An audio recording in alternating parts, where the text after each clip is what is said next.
Hello everyone, welcome back to my channel Hema Joshi A to Z.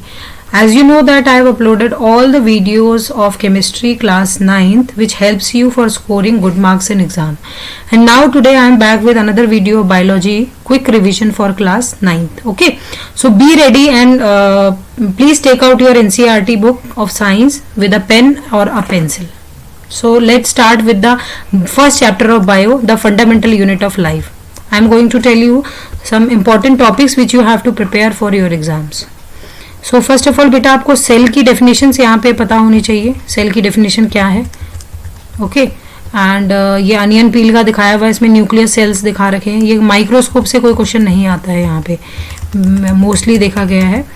And structure of, हाँ यहाँ पे आपका और कुछ नहीं है, बस आपको थोड़ा बहुत एग्जांपल्स आपको पता होने चाहिए unicellular and multi cellular organisms का. एंड थोड़ा सा ये पता होना चाहिए आपको बेसिक चीज की हु डिस्कवर्ड सेल एंड ये these are the different types of cells. थोड़ा बहुत इनके बारे में आपको पता होना चाहिए, देख के समझ में आना चाहिए. अच्छा ये नर्व सेल है, ये ब्लड सेल है, ये स्मूथ मसल सेल्स है, ओवम है, बोन है, स्पर्म है एंड फैट सेल्स है. तो ये ऐसा हो सकता है कि कभी आपको फिगर दे दे और आपसे पहचानने के लिए बोले. ओके सो ये वाली पोर्शन आपको पता होना चाहिए. और यहाँ पे आपका प्लाज्मा मेम्ब्रेन, सेल मेम्ब्रेन, ठीक है, multi cellular and unicellular organisms के बीच में आपको डिफरेंस पता होना चाहिए. ओके यहाँ पे आपका आ जाएगा सेल मेडअप ऑफ किससे, हाँ सेल की एक सेमी परमिएबल मेम्ब्रेन है. तो what is the meaning of semi permeable membrane, यहाँ से पूछ सकते हैं आपसे. तो सेमी परमिएबल मेम्ब्रेन का मतलब क्या होता है, which allows certain things to enter. ठीक है, फंक्शन ऑफ प्लाज्मा मेम्ब्रेन आ सकता है, वर्किंग ऑफ प्लाज्मा मेम्ब्रेन आपको पूछ सकते हैं दूसरे तरीके से.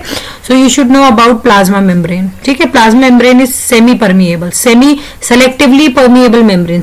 सेलेक्टिवली परमिएबल मेम्ब्रेन का मतलब होता है which allow certain things to enter. Okay यहाँ पे आपको डिफ्यूजन पता होना चाहिए कि डिफ्यूजन प्रोसेस से कैसे हमारे बॉडी के अंदर एक्सचेंज ऑफ गैसेस होता है. ओके एंड यहाँ पे हमारा आप देखो ये वाले पोर्शन पे हमारे पास ऑस्मोसिस आ गया. ऑस्मोसिस हमें पता होना चाहिए, ऑस्मोसिस लिक्विड में होता है. डिफ्यूजन और ऑस्मोसिस आपको पता होना चाहिए यहाँ पे. एंड यहाँ पे आपको ये टाइप्स ऑफ ऑस्मोसिस की 3 कंडीशंस हो जाती हैं हमारे पास. 3 टाइप्स ऑफ सॉल्यूशंस हो जाते हैं, like hypotonic, hypertonic and isotonic solution होते हैं.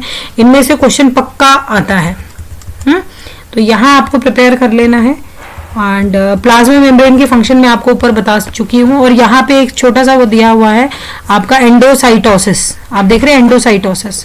एंडोसाइटोसिस में हमारा ये क्या है, द प्रोसेस ऑफ जो प्रोसेस होता है जिससे अमीबा फूड एक्वायर करता है, इस कॉल्ड एज एंडोसाइटोसिस. एंडोसाइटोसिस इसको कहते हैं. The process of acquiring food by amoeba is called endocytosis. Okay cell wall, nucleus, बेटा अब ये सारे सेल के फंक्शंस आ गए हैं. सेल के जो कंस्टिट्यूएंट है ना वो सारे आ गए हैं यहाँ पे. मेरे ख्याल से ऊपर यहाँ पे दिया हुआ है, नहीं कोई टॉपिक ऐसा नहीं दिया हुआ, बट यहाँ पे देखो अब आपका सेल शुरू हो गया है. सेल के अंदर जो भी कंस्टिट्यूएंट है, तो सेल वॉल को बताया आपको, सेल वॉल के फंक्शन पता होने चाहिए. अगेन ये भी सेमी परमिएबल होती है, सारी चीजें अंदर नहीं जाती है. न्यूक्लियस है, न्यूक्लियस के अंदर क्या क्या चीजें होती हैं. ठीक है, ये वाली चीजें आपको पता होनी चाहिए. और यहाँ पे आप मतलब साइटोप्लाज्म, डीएनए की full form deoxy ribo nucleic acid, RNA ribo nucleic acid, chromatin material के बारे में थोड़ा पता होना चाहिए. ये आपको फिगर बना रखी है प्रोकैरियोटिक. तो यहाँ पे यूकैरियोटिक एंड प्रोकैरियोटिक सेल्स के बीच में डिफरेंस आ जाता है. साइटोप्लाज्म के फंक्शन आपको पता होने चाहिए क्या होता है. एंड मोस्ट इंपॉर्टेंट, हाँ जो मैंने बोला प्रोकैरियोटिक एंड यूकैरियोटिक सेल के बीच में डिफरेंस आता है यहाँ पे. ओके एंड आपका देखो अब बात हो रही है सेल ऑर्गेनल्स. सेल ऑर्गेनल्स मतलब सेल के अंदर जो जो पार्ट्स होते हैं, सेल के अंदर जो जो पार्ट्स लाइक उसके अंदर माइटोकॉन्ड्रिया है, आपका एंडोप्लाज्मिक रेटिक्यूलम है. और इसमें से पक्का आता है यहाँ से देखो क्वेश्चन, एंडोप्लाज्मिक रेटिक्यूलम. इसमें 2 टाइप्स ऑफ एंडोप्लाज्मिक रेटिक्यूलम होते हैं, एक स्मूथ होता है और एक रफ एंडोप्लाज्मिक रेटिक्यूलम होता है. इसके बारे में पक्का पूछ लेते हैं. ठीक है, एसईआर का रोल क्या है, ईआर का रोल क्या है, या what is the difference between SER and RER पूछ लेंगे. ठीक है, यहाँ से आपको क्वेश्चन आ जाता है. और देखो कैमिलियो गोल्जी, ये थोड़ा सा ना साइंटिस्ट के नाम आपको बाई चांस पूछ सकते हैं. गोल्जी अपैरेटस के फंक्शन आपको पता होने चाहिए. लाइसोसोम्स के फंक्शन पता होने चाहिए. Why lysosomes are called suicidal bags, ये क्वेश्चन यहाँ से आ जाता है. ठीक है, माइटोकॉन्ड्रिया जो है हमारा ये एनर्जी करेंसी होती है. ठीक है, why mitochondria is known as power house of the cell, यहाँ पे क्वेश्चन आपका आता है. ठीक है, प्लास्टिड के बारे में आ जाता है। प्लास्टिड का फंक्शन क्या है? Plastid provide colour to the जो लीव्स होते हैं या जो फ्लावर्स होते हैं उनको कलर प्रोवाइड करते हैं, वो आपको करना है। वैक्यूल्स के बारे में करना है आपको। वैक्यूल्स क्या होते हैं? दे आर मतलब खाली ब्लैंक एरिया होता है इनसाइड प्लांट्स, जो यहाँ पे वेस्ट जो है रखा जाता है, खाली जगह होती है, ठीक है। और वाटर के टर्जिडिटी के लिए होता है ये, ठीक है। और उसके बाद हम जाते हैं सेल डिवीजन। सेल डिवीजन में आपका ये रहा मियोसिस एंड माइटोसिस के बारे में थोड़ा सा एक डिफरेंस आपसे पूछ लिया जाएगा यहाँ पे। अभी मैं जैसे मैं पहले ही बोल चुकी बेटा, इन टेक्स्ट क्वेश्चन तो करने ही करने हैं, और साथ में जो एनसीईआरटी की बैक एक्सरसाइज जो दी रहती है ये बहुत बहुत बहुत ज्यादा इंपॉर्टेंट है। देखो मैं अभी यहाँ डिस्कस कर दूंगी, मेरे ख्याल से इसमें सारे जो क्वेश्चंस मैंने आपको बताए हैं वो होंगे ही।